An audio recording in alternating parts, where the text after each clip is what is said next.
Breaking tonight. Canada just crossed a line most countries talk about but never actually step over. And within days, another major ally made it clear this was not a one-off moment. It was alignment. For weeks, political analysts dismissed Canada's Davos speech as careful diplomacy. Markets assumed it would fade. Commentators treated it as rhetorical positioning. They were all wrong. Because what happened next was not symbolic, it was operational. On January 25th in Sydney, standing in front of national media, Australian Prime Minister Anthony Albanese made a statement that quietly altered the trajectory of Canada's foreign policy reach. Mark Carney, he announced, will address the Australian Parliament in March. No hedging, no distancing, just confirmation. Then came the sentence that changed the meaning of everything that came before it. I agree with him.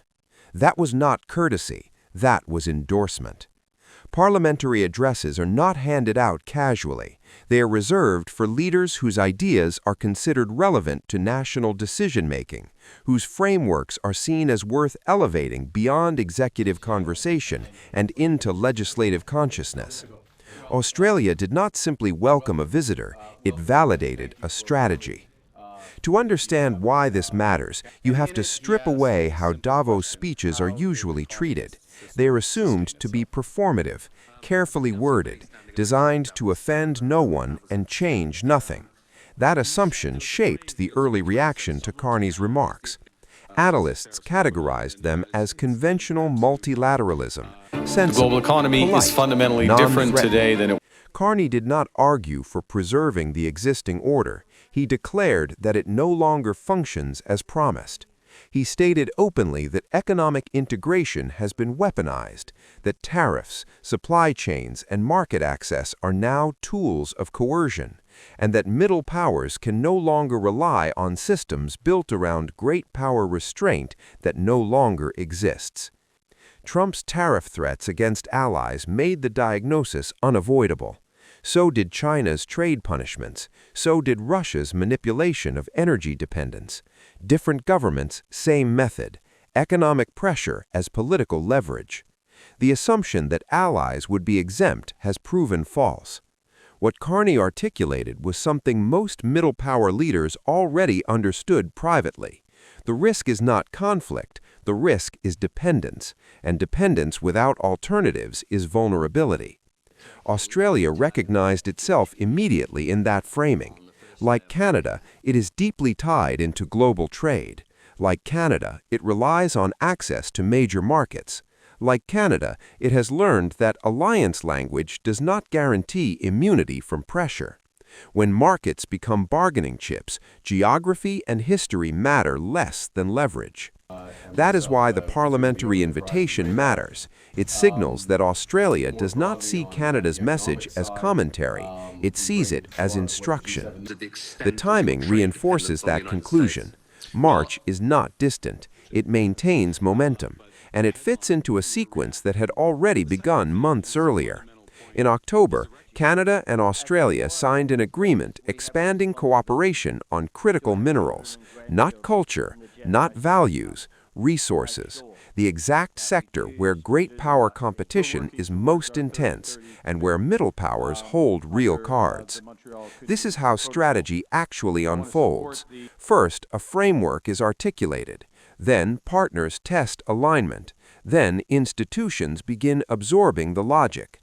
Davos was articulation, Sydney was alignment, Parliament is institutional entry.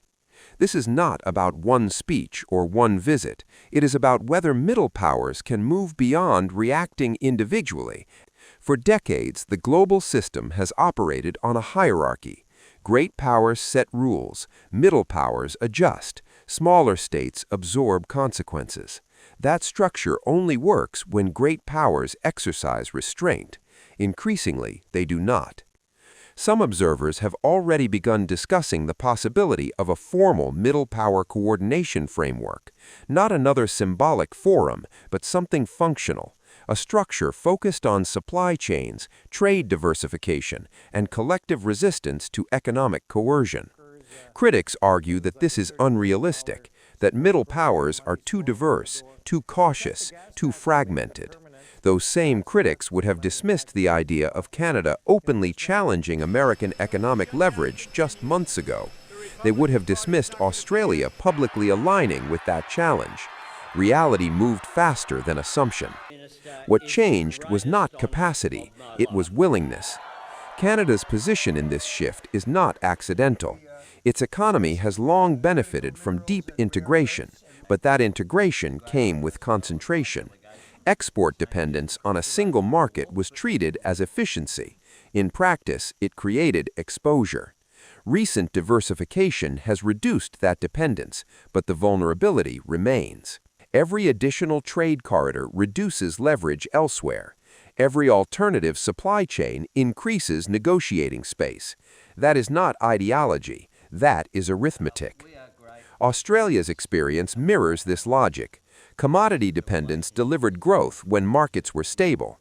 It delivered pressure when politics intruded. Trade restrictions without formal declaration. These are not theoretical risks, they are precedents. That shared experience is why this alignment has substance. It is not values-based signaling, it is problem-solving among states that have encountered the same constraints independently. Mexico's response fits the same pattern, deeply integrated, economically exposed, increasingly aware that neutrality does not exist when economic tools are politicized. Appreciation for the message was pragmatic, not ideological. What is emerging is not a bloc in the traditional sense. There is no unified doctrine, no shared ideology. What binds these countries is exposure to forces they do not control, and an incentive to reduce that exposure together.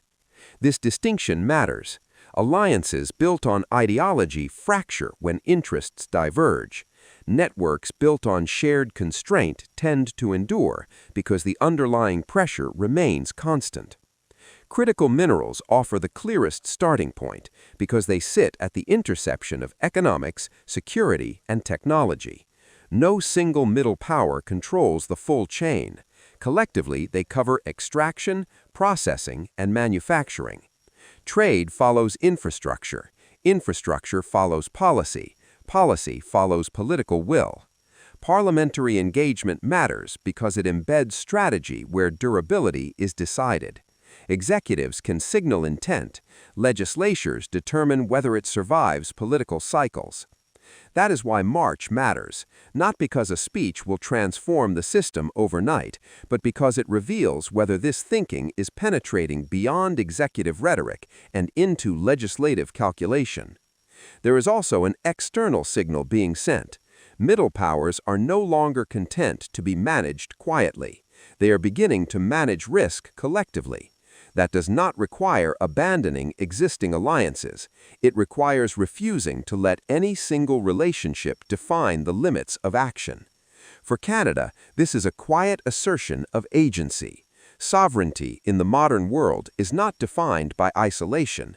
It is defined by optionality. The ability to absorb pressure without capitulation. The capacity to say no without collapse. This shift did not begin with confrontation, it began with acknowledgement. Acknowledgement that the old assumptions no longer hold, that goodwill is not a substitute for resilience, that coordination is not provocation, it is insurance. Whether this effort succeeds will depend on follow-through. Alignment must become agreement. Agreement must become infrastructure. Infrastructure must become habit. If it fails, the lesson will be clear, that recognition alone is insufficient, that coordination is harder than diagnosis, that existing structures still exert gravitational pull. But if it succeeds, even partially, it will change how power operates beneath the surface, quietly, incrementally, in ways that only become obvious later. Those are the shifts that reshape systems, and they rarely announce themselves loudly.